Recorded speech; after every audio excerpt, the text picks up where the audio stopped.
We guide you through how to turn off App Store password on your iPhone.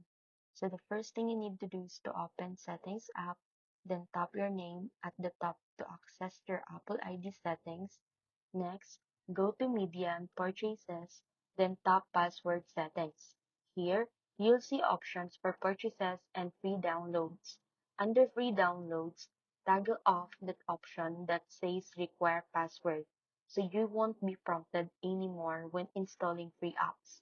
If you want also fewer password prompts for paid purchases, you can adjust the required password settings under purchases by choosing a long time interval. Keep in mind, your iPhone may ask you to confirm using Face ID, Touch ID, or your Apple ID password before applying changes. Once done, exit Settings and try downloading a free app to confirm if it works.